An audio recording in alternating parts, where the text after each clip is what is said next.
Asia mulai waspada. Komentar Hervé Renard bongkar fakta baru, John Hartman bisa jadikan timnas Indonesia kekuatan besar di Piala Asia dan kualifikasi Piala Dunia 2030, kata Renard dalam komentarnya. Sebuah kalimat singkat, namun syarat makna. Menurutnya, Indonesia adalah negara yang kerap datang dengan status underdog, namun berulang kali mampu mengacaukan peta kekuatan Asia. Dan kini, kejutan itu kembali hadir kali ini lewat keputusan besar menunjuk John Hartman sebagai nahkoda baru Garuda. Api baru di Garuda bikin auto ketar-ketir ASEAN. John Hartman datang, menantang takdir, mengusung mental baja dan menjadikan Shin Tae-yong sebagai panutan. Timnas Indonesia adalah negara dengan potensi luar biasa yang sedang berada di persimpangan penting. Ia melihat Timnas Indonesia sebagai tim yang tengah naik daun, sebuah kekuatan baru yang dalam beberapa waktu terakhir kerap disebut-sebut sebagai kuda hitam yang menjanjikan, ujar John Hartman bangga.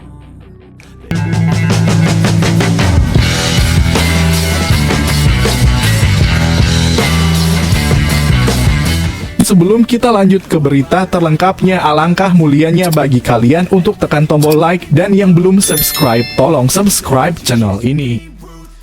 Asia mulai waspada. Komentar Hervé Renard bongkar fakta baru, John Hartman bisa jadikan timnas Indonesia kekuatan besar di Piala Asia dan kualifikasi Piala Dunia 2030, kata Renard dalam komentarnya. Sebuah kalimat singkat, namun syarat makna. Menurutnya, Indonesia adalah negara yang kerap datang dengan status underdog, namun berulang kali mampu mengacaukan peta kekuatan Asia. Dan kini, kejutan itu kembali hadir kali ini lewat keputusan besar menunjuk John Hartman sebagai nahkoda baru Garuda. Sepak bola Asia kembali dibuat terkejut, bukan oleh hasil pertandingan dramatis atau gol di menit akhir, melainkan oleh sebuah pernyataan jujur dan tajam dari sosok yang sangat dihormati, Hervé Renard. Mantan pelatih timnas Arab Saudi itu melontarkan komentar yang langsung mengundang perhatian publik setelah mengetahui bahwa John Hartman resmi menjadi pelatih timnas Indonesia. Bukan sekedar komentar biasa, ucapan Renard justru terasa seperti pengakuan terbuka bahwa Indonesia kini telah naik kelas. Kenapa Indonesia selalu mengejutkan? Kata Renard dalam komentarnya, sebuah kalimat singkat namun syarat makna. Menurutnya, Indonesia adalah negara yang kerap datang dengan status underdog namun berulang kali mampu mengacaukan peta kekuatan Asia.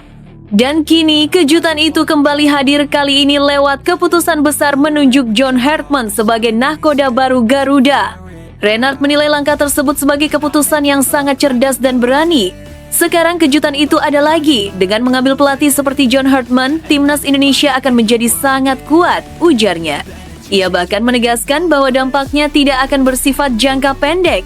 Dalam pandangannya, Hartman adalah sosok yang tepat untuk membawa Indonesia bersaing serius di Piala Asia, sekaligus membangun fondasi kuat menuju kualifikasi Piala Dunia 2030. Pernyataan ini tentu bukan pujian sembarangan. Hervé Renard dikenal sebagai pelatih yang berpengalaman di level tertinggi, termasuk membawa Arab Saudi mengalahkan tim-tim besar dunia.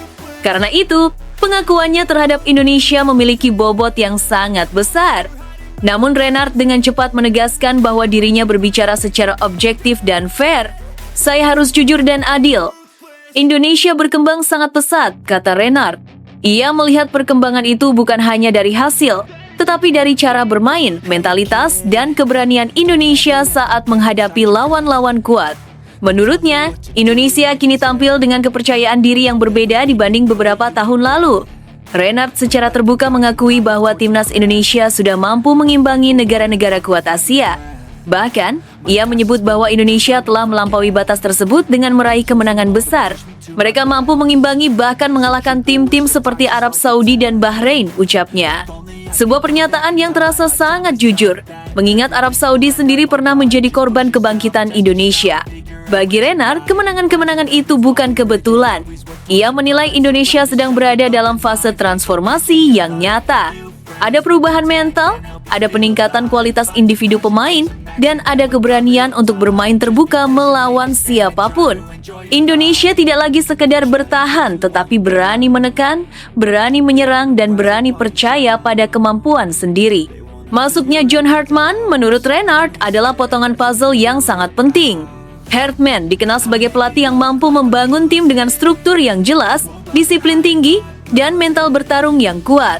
Pelatih seperti Herdman tahu bagaimana membangun tim dalam jangka panjang. Itu yang dibutuhkan Indonesia sekarang, jelasnya. Ia juga menyoroti faktor non-teknis yang dimiliki Indonesia. Dukungan supporter yang masif, gairah sepak bola yang luar biasa, serta populasi besar dengan potensi pemain melimpah dianggap sebagai modal besar. Jika semua itu disatukan dengan kepemimpinan yang tepat, Renard yakin Indonesia bisa menjadi ancaman serius bagi siapapun di Asia. Indonesia sekarang bukan lagi tim yang bisa dianggap enteng. Setiap lawan harus mempersiapkan diri dengan serius, tegas Renard. Dalam kalimat tersebut tersirat peringatan halus bagi negara-negara Asia lainnya. Era memandang Indonesia sebagai lawan muda telah berakhir. Di akhir komentarnya, Renard menyampaikan ucapan selamat yang tulus. Selamat untuk Indonesia. Saya berharap mereka berhasil dan mencapai keinginannya untuk menjadi lebih baik, katanya. Ucapan ini bukan hanya bentuk sportivitas, tetapi juga pengakuan bahwa Indonesia sedang berjalan di jalur yang benar. Komentar mengejutkan Hervé Renard ini menjadi bukti nyata bahwa apa yang sedang dibangun timnas Indonesia kini tidak lagi dipandang sebelah mata. Dari tim yang dulu kerap diremehkan, Indonesia kini menjelma menjadi kekuatan baru yang diperhitungkan. Dengan John Herdman di kursi pelatih, mentalitas yang semakin matang dan kepercayaan diri yang terus tumbuh, satu hal menjadi jelas, kejutan Indonesia belum selesai. Asia mulai waspada. Piala Asia menanti. Kualifikasi Piala Dunia 2030 membentang di depan mata. Dan timnas Indonesia untuk pertama kalinya dalam waktu yang lama melangkah dengan kepala tegak dan ambisi besar, diakui oleh lawan, dihormati oleh kawan, dan dipercaya oleh bangsanya sendiri. Namun tunggu dulu, setelah admin telusuri secara mendalam bahwa berita di atas adalah karangan belaka dan hoax, ini sebagai edukasi supaya penonton lebih jeli dalam memilih berita. Api baru di Garuda bikin auto ketar-ketir ASEAN. John Herdman datang, menantang takdir, mengusung mental baja dan menjadikan Shin Tae-yong sebagai panutan. Timnas Indonesia adalah negara dengan potensi luar biasa yang sedang berada di persimpangan penting. Ia melihat timnas Indonesia sebagai tim yang tengah naik daun, sebuah kekuatan baru yang dalam beberapa waktu terakhir kerap disebut-sebut sebagai kuda hitam yang menjanjikan, ujar John Herdman bangga. Kedatangan John Herdman sebagai pelatih baru tim nasional Indonesia bukan sekedar pergantian nama di kursi kepelatihan. Ini adalah awal dari sebuah narasi besar tentang ambisi, keberanian, dan perubahan fundamental dalam tubuh sepak bola nasional. Dalam pernyataan perdananya, Herdman tampil lugas, penuh keyakinan, dan tanpa ragu menunjukkan bahwa dirinya datang bukan untuk sekedar menjalani rutinitas, melainkan untuk membangun warisan. Saya sangat bahagia bisa bergabung dengan timnas Indonesia, ujar Herdman. Kebahagiaan itu bukan tanpa alasan. Baginya, Indonesia adalah negara dengan potensi luar biasa yang sedang berada di persimpangan penting. Ia melihat timnas Indonesia sebagai tim yang tengah naik daun, sebuah kekuatan baru yang dalam beberapa waktu terakhir kerap disebut-sebut sebagai kuda hitam yang menjanjikan. Gaungnya terdengar di mana-mana. Banyak yang membicarakan timnas Indonesia, banyak yang mulai waspada, ungkapnya. Namun Herdman juga menyadari, status kuda hitam hanya akan menjadi cerita sesaat jika tidak dibarengi dengan fondasi kuat dan arah yang jelas. Disinilah ia merasa tertantang mengubah potensi menjadi prestasi nyata, bukan sekedar kejutan sesaat. Salah satu faktor terkuat yang membuat Herdman jatuh hati pada timnas Indonesia adalah para suporternya. Ia menyebut pendukung Garuda sebagai salah satu yang paling militan dan loyal di dunia sepak bola. Di negara manapun timnas Indonesia bermain, hampir pasti ada suporternya. Jumlahnya banyak, semangatnya luar biasa, dan kecintaannya tulus, katanya dengan nada kagum. Menurut Herdman, supporter Indonesia bukan hanya pengisi tribun, melainkan roh yang menghidupkan tim. Energi, tekanan, dan dukungan yang mereka berikan bisa menjadi senjata ampuh jika dikelola dengan baik. Ia percaya tim besar selalu lahir dari dukungan publik yang besar pula. Menunjukkan keseriusannya, Herdman menegaskan bahwa ia akan tinggal menetap di Indonesia. Ia ingin menyelami sepak bola nasional secara langsung, menonton kompetisi lokal, mendatangi stadion, berbicara dengan pelatih dan pemain, serta menemukan talenta-talenta yang mungkin selama ini luput dari perhatian. Saya ingin mencari pemain seleksi bidikan saya sendiri. Saya ingin melihat dengan mata kepala saya, bukan hanya dari laporan atau statistik, tegasnya. Namun ia juga menekankan bahwa pemain-pemain yang sudah ada di timnas tetap akan mendapat kesempatan yang adil. Tidak ada yang otomatis aman, tidak ada pula yang otomatis tersingkir. Dalam proses seleksi, Hartman menetapkan kriteria yang sangat tegas dan menyeluruh. Ia menilai pemain dari berbagai aspek, kualitas teknik, kuantitas kontribusi, kekuatan fisik, pengendalian ego, disiplin, serta mentalitas bertanding. Baginya, sepak bola modern menuntut pemain yang utuh, bukan hanya berbakat. Skill itu penting, tapi mental baja jauh lebih penting, ujarnya. Ia ingin membentuk tim yang tidak mudah runtuh saat ditekan, tidak goyah saat tertinggal, dan tidak cepat puas saat menang. Pemain dengan ego berlebihan yang mengorbankan kepentingan tim tidak akan mendapat tempat. Pernyataan yang paling menyita perhatian publik datang saat Hartman berbicara soal transparansi. Dengan tegas ia mengatakan, "Jangan khawatir, dalam tim yang saya latih tidak akan ada pemain titipan." Kalimat ini seolah menjadi angin segar bagi para pecinta sepak bola Indonesia yang selama bertahun-tahun mendambakan keadilan dan profesionalisme. Yang membuat pernyataan Hartman semakin menarik adalah sikapnya terhadap pelatih sebelumnya, Shin Tae-yong. Alih-alih menutup lembaran lama, Hartman justru menunjukkan rasa hormat yang tinggi. Shin Tae-yong adalah sosok yang saya hormati. Ia akan menjadi role model atau panutan bagi saya dalam membangun timnas Indonesia, ungkapnya. Hartman menilai bahwa Shin Tae-yong telah meletakkan fondasi penting, terutama dalam hal disiplin, fisik, dan mentalitas bertarung. Apa yang ia bangun tidak boleh hilang. Saya ingin melanjutkan, menyempurnakan, dan membawa timnas Indonesia ke level berikutnya, katanya. Pernyataan ini menunjukkan bahwa Hartman tidak datang untuk merombak segalanya secara membabi buta, melainkan menghargai proses yang telah berjalan. Bagi Hartman, kontinuitas adalah kunci. Ia ingin memadukan fondasi kuat yang telah dibangun dengan sentuhan baru, filosofi yang lebih matang, dan target yang lebih tinggi. Ia sadar bahwa ekspektasi publik sangat besar, namun ia tidak gentar. Saya tidak menjanjikan hasil instan, saya menjanjikan proses yang jujur, keras, dan berorientasi pada masa depan, tegasnya. Proses itu akan penuh seleksi ketat, persaingan sehat, dan tuntutan tinggi, namun semuanya demi satu tujuan. Timnas Indonesia yang disegani, konsisten, dan bermental juara. Kini, era baru Garuda pun dimulai. Dengan John Hartman di pinggir lapangan, bayang-bayang masa lalu berpadu dengan harapan masa depan. Supporter bersiap mengawal, pemain ditantang membuktikan diri, dan bangsa ini kembali menatap lapangan hijau dengan rasa penasaran yang membuncah. Api sudah dinyalakan, tinggal menunggu siapa yang cukup kuat untuk menjaga nyalanya tetap hidup. Namun tunggu dulu, setelah admin telusuri secara mendalam bahwa berita di atas adalah karangan belaka dan hoax, ini sebagai edukasi supaya penonton lebih jeli dalam memilih berita. Alarm dari Vietnam, Kim Sang-sik pelatih Vietnam auto ketat-ketir. Sebut klausul John Hartman Shin Tae-yong bisa mengubah takdir timnas Indonesia secepat kilat. Menurut Kim Sang-sik, langkah Hartman meminta kolaborasi dengan Shin Tae-yong adalah keputusan yang sangat strategis. Ia melihat Hartman tidak ingin membuang waktu untuk beradaptasi terlalu lama. Dengan melibatkan Shin Tae-yong, proses transisi kepelatihan bisa berjalan jauh lebih cepat, lebih efisien, dan lebih terarah. Ini pemikiran yang sangat cerdas, ungkap Kim Sang-sik. Isu panas kembali mengguncang jagat sepak bola Asia Tenggara. Kali ini, sorotan tertuju pada timnas Indonesia setelah muncul komentar mengejutkan dari Kim Sang-sik, pelatih timnas Vietnam. Bukan soal hasil pertandingan atau rivalitas klasik, melainkan tentang sebuah strategi besar di balik layar. Klausul yang diajukan John Hartman kepada PSSI untuk berkolaborasi dengan mantan pelatih timnas Indonesia, Shin Tae-yong. Bagi Kim Sang-sik, ini bukan sekadar wacana biasa, melainkan potensi ancaman serius yang bisa mengubah peta kekuatan kawasan. Dalam pernyataannya, Kim Sang-sik secara terbuka mengakui kecerdasan John Hartman. Ia menilai pelatih asal Eropa tersebut bukan tipe pelatih yang gegabah atau hanya mengandalkan reputasi. Sebaliknya, Hartman dianggap sangat memahami realitas sepak bola internasional, khususnya tantangan melatih tim nasional yang memiliki ekspektasi besar seperti Indonesia. Menurut Kim Sang-sik, langkah Hartman meminta kolaborasi dengan Shin Tae-yong adalah keputusan yang sangat strategis.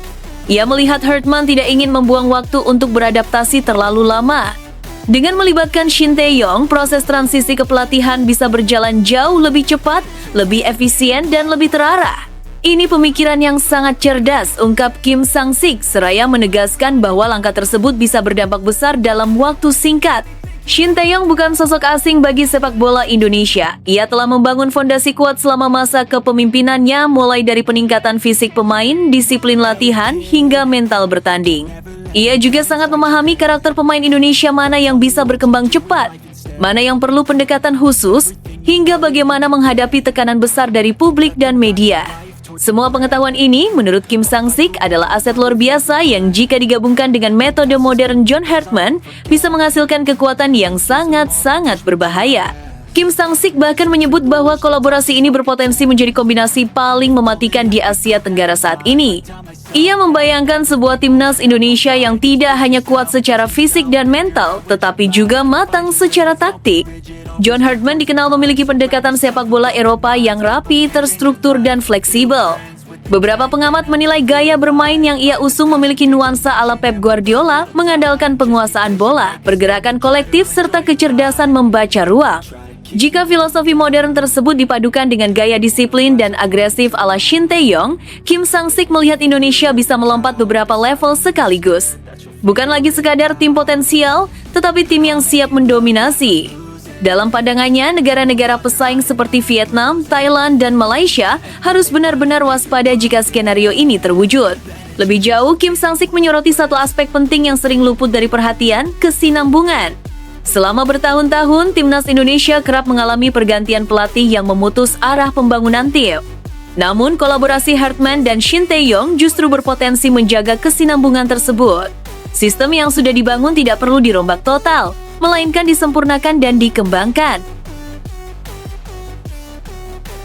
Alhamdulillah, wasyukurilah.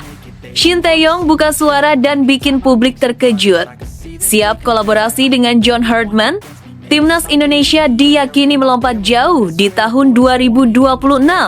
Tidak masalah jika John Hartman ingin berkolaborasi, ungkap STY. Ia menegaskan bahwa tujuan utamanya sejak awal adalah satu, membawa timnas Indonesia menjadi lebih kuat, stabil, dan kompetitif di level internasional. Baginya, jabatan bukanlah hal utama, karena hati saya ada di timnas Indonesia. Jika saya dan John Hartman berkolaborasi, saya yakin sistem dan pembinaan bisa berjalan berkesinambungan. Garuda Muda U23 berprestasi, sedangkan timnas senior bisa mendunia. Dunia sepak bola Indonesia kembali diguncang oleh kabar yang membuat publik penasaran sekaligus antusias. Nama Shin Tae-yong, STY, sosok yang lekat dengan transformasi timnas Indonesia dalam beberapa tahun terakhir, kembali menjadi perbincangan hangat. Kali ini bukan karena hasil pertandingan atau turnamen besar, melainkan karena sikap terbukanya menanggapi isu kolaborasi dengan calon pelatih baru timnas Indonesia, John Hartman. Dalam kabar yang beredar luas, disebutkan bahwa John Hartman, pelatih berpengalaman dengan rekam jejak internasional, menunjukkan minat kuat untuk bekerja sama dengan Shin Tae-yong. Skema yang diwacanakan pun terbilang menarik dan strategis. Hartman diproyeksikan menjadi pelatih utama timnas Indonesia senior, sementara STY dipercaya menangani Garuda Muda U23 dengan kewenangan penuh.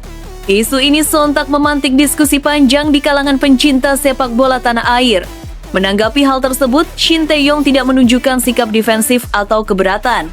Sebaliknya, ia justru menyampaikan respons yang positif dan dewasa. STY mengaku bangga jika memang ada pelatih asing lain yang menilai kontribusinya masih dibutuhkan untuk membangun timnas Indonesia. Menurutnya, kolaborasi dalam sepak bola adalah hal yang wajar dan justru sangat dibutuhkan di era modern. Tidak masalah jika John Hartman ingin berkolaborasi, ungkap STY. Ia menegaskan bahwa tujuan utamanya sejak awal adalah satu, membawa timnas Indonesia menjadi lebih kuat, stabil, dan kompetitif di level internasional. Baginya, jabatan bukanlah hal utama, melainkan bagaimana sistem dan pembinaan bisa berjalan berkesinambungan. Shin Tae-yong juga menyoroti pentingnya peran timnas U23 sebagai jembatan emas menuju tim senior. Ia menilai bahwa banyak negara maju di Asia maupun dunia mampu bersaing karena memiliki struktur pembinaan yang jelas antara tim junior dan senior. Dengan fokus penuh pada Garuda Muda, STY yakin dapat mempersiapkan generasi pemain yang siap secara teknik, fisik, dan mental untuk level tertinggi.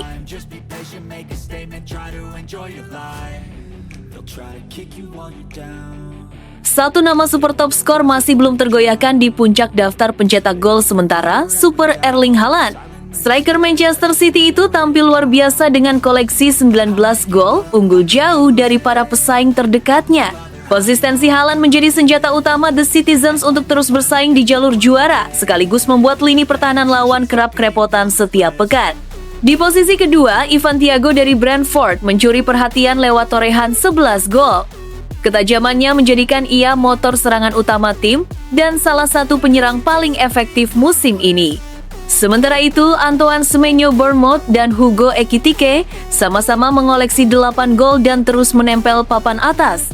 Nama Morgan Rogers, Phil Foden, dan Richarlison menyusul dengan 7 gol, menandakan persaingan yang semakin ketat. Tak hanya penyerang, gelandang seperti Bruno Fernandes, Casemiro, dan Enzo Fernandez juga memberi kontribusi penting. Arsenal pun diwakili Gyökeres, Saka, dan Trossard. Dengan musim yang masih panjang, perebutan sepatu emas masih sangat terbuka. Menurut Anda, mampukah Haaland mempertahankan dominasinya atau akan muncul kejutan baru di paruh kedua musim? Tulis pendapat Anda di kolom komentar. Cedera yang dialami Kapten Manchester United Bruno Fernandes justru membuka peluang tak terduga bagi Kobbie Mainoo. Situasi ini membuat arah sikap klub terhadap masa depan gelandang muda tersebut mulai terlihat, terutama setelah Ruben Amorim kehabisan opsi di lini tengah. Bruno Fernandes mengalami cedera jaringan lunak dan harus ditarik keluar pada babak kedua saat United menelan kekalahan 1,2 dari Aston Villa. Cedera tersebut diperkirakan membuat sang kapten absen selama beberapa pekan. Di sisi lain, Kobbie Mainoo juga sempat menepi akibat masalah betis dan tidak tampil pada laga tersebut. Musim ini menjadi periode yang cukup frustratif bagi Mainoo karena ia belum sekalipun menjadi starter di Liga Primer dan baru mencatatkan total 221 menit bermain. Meski sempat diminati Napoli, Mainoo memilih bertahan demi membuktikan kualitasnya di Old Trafford. Namun hingga kini, Amorim masih lebih sering memposisikannya sebagai pemain cadangan. Dengan absennya Fernandes serta menipisnya pilihan di lini tengah, Manchester United dipastikan tidak akan melepas gelandang manapun pada bursa transfer Januari. Menurut Anda, apakah situasi ini bisa menjadi titik balik karier Kobbie Mainoo di Manchester United? Tuliskan pendapat Anda di kolom komentar. Enzo Maresca hormati. Kontraknya di Chelsea tepis isu gantikan Pep Guardiola. Pelatih asal Italia itu dengan tegas menepis spekulasi tersebut dan menegaskan komitmennya bersama Chelsea, klub yang masih mengikatnya dengan kontrak hingga tahun 2029. Maresca menilai rumor tersebut murni spekulasi dan sama sekali tidak memengaruhi fokusnya. Ia menegaskan bahwa saat ini tidak ada ruang untuk memikirkan hal lain selain pekerjaannya bersama The Blues. Menurutnya, ia masih terikat kontrak panjang dan merasa bangga bisa menjadi bagian dari klub London tersebut. Ia juga menambahkan bahwa tugasnya bukan untuk mencari tahu alasan dibalik munculnya kabar tersebut. Fokus utamanya hanyalah membangun Chelsea dan memberikan yang terbaik bagi klub tanpa terganggu isu di luar lapangan. Di sisi lain, Pep Guardiola tak menampik bahwa suatu saat ia akan meninggalkan Manchester City. Namun, pelatih asal Spanyol itu menegaskan dirinya masih memiliki sisa kontrak selama 18 bulan dan merasa puas dengan perkembangan timnya saat ini. Menurut Anda, apakah Enzo Maresca kelak cocok menjadi penerus Pep Guardiola di Manchester City atau justru akan bertahan lama bersama Chelsea? Sampaikan pendapat Anda di kolom komentar. Ruben Amorim berani ubah taktik, Manchester United raih 3 poin penting. Manchester United menghadirkan kejutan taktis yang berbuah manis saat menundukkan Newcastle United dengan skor tipis 1,0 di Old Trafford Jumat 26,12 malam waktu setempat. Kemenangan krusial ini menunjukkan bahwa keberanian Ruben Amorim dalam mengambil keputusan strategis mampu menghadirkan hasil maksimal bagi setan merah. Sebelum laga dimulai, United terlihat bersiap menggunakan formasi 3,4-2-1. Namun begitu peluit kick-off dibunyikan, Amorim langsung mengubah pendekatan menjadi 4-2-3-1. Keputusan berani ini terbukti tepat sasaran. Meski tidak tampil sempurna, United bermain cukup nyaman dan disiplin. Gol sematawayang lahir dari aksi Patrick Dorgu lewat tendangan voli di dalam kotak penalti yang sekaligus menjadi gol pertamanya bersama Manchester United. Pada babak kedua, Amorim mencoba kembali ke sistem awal lewat pergantian pemain. Sayangnya, perubahan tersebut membuat United kehilangan kontrol permainan dan memberi ruang bagi Newcastle untuk lebih mendominasi penguasaan bola. Beruntung, tim tamu gagal memaksimalkan peluang hingga skor tetap bertahan. Tambahan 3 poin ini membawa Manchester United naik ke posisi kelima klasemen, menyamai poin Chelsea di peringkat keempat. Menurut Anda, apakah fleksibilitas taktik Amorim bisa menjadi kunci kebangkitan United musim ini? Tulis pendapat Anda di kolom komentar. Saksikan misi akhir tahun Manchester City kudeta puncak klasemen Liga Inggris dari Arsenal malam ini. Lanjutan pekan ke-18 Premier League kembali tersaji pada Sabtu malam, 27,12,20-20-25 WIB dengan laga krusial yang melibatkan Manchester City. Pasukan Pep Guardiola membawa misi besar, merebut puncak klasemen sementara Liga Inggris dari Arsenal di penghujung tahun. Manchester City akan melakoni laga tandang ke City Ground, markas Nottingham Forest. Kemenangan pada pertandingan ini akan membawa The Citizens naik ke posisi teratas, setidaknya untuk sementara waktu. Keuntungan tersendiri bagi City adalah jadwal tanding yang lebih awal dibandingkan Arsenal, sehingga hasil positif berpotensi memberi tekanan psikologis kepada rivalnya tersebut. Arsenal sendiri baru akan bertanding sekitar setengah jam setelah laga City berakhir.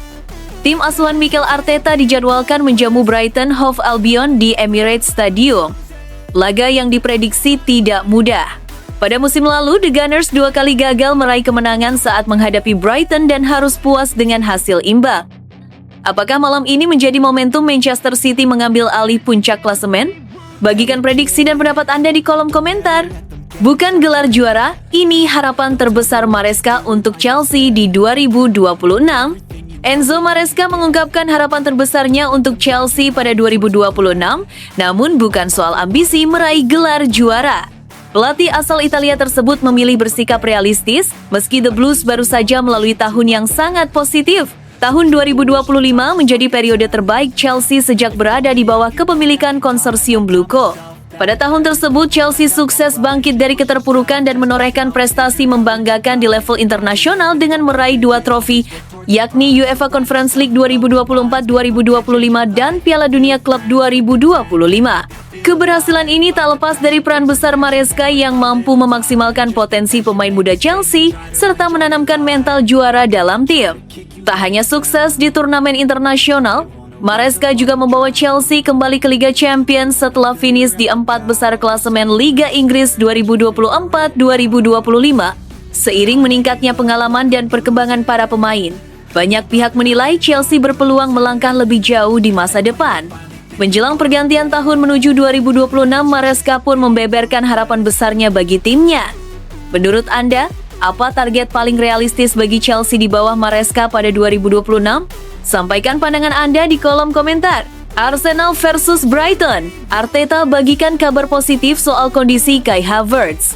Menjelang laga Arsenal kontra Brighton Hove Albion, Mikel Arteta menyampaikan kabar menggembirakan terkait kondisi Kai Havertz. Gelandang timnas Jerman tersebut memang belum banyak tampil bersama Arsenal pada musim 2025-2026 setelah mengalami cedera lutut di laga pembuka Liga Inggris melawan Manchester United. Sejak saat itu, Havertz menjalani masa pemulihan panjang dan baru mencatat 1 penampilan sepanjang musim ini. Dalam beberapa bulan terakhir, Havertz sempat diprediksi bisa kembali bermain sebelum akhir 2025. Namun, proses pemulihannya mengalami kendala sehingga jadwal comeback harus disesuaikan. Situasi ini memaksa Arsenal melakukan penyesuaian komposisi lini tengah dalam sejumlah laga penting. Kabar terbaru datang jelang pekan ke-18 Liga Inggris. Arteta mengungkapkan bahwa pemulihan Havertz kini berjalan lebih cepat dari perkiraan. Arsenal akan menjamu Brighton pada Sabtu 27,12,2025 pukul 22.00 WIB. Dalam 5 laga terakhir, The Gunners meraih 3 kemenangan, 1 imbang, dan 1 kekalahan. Menurut Anda, seberapa besar pengaruh kembalinya Havertz bagi Arsenal?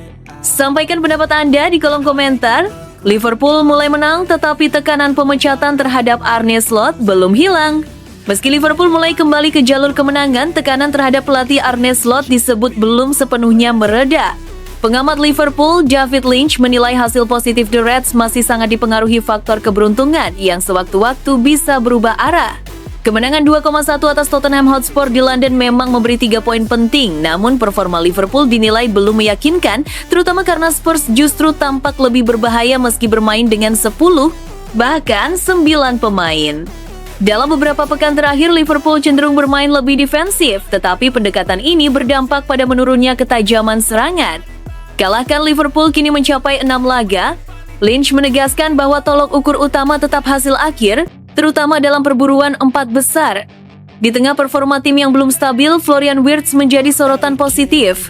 Gelandang asal Jerman itu tampil semakin berpengaruh dan dinilai berpotensi menjadi pemain kunci Liverpool ke depan. Menurut Anda, apakah tren positif Liverpool saat ini berkelanjutan? Atau hanya ilusi sementara? Tulis pendapat Anda di kolom komentar.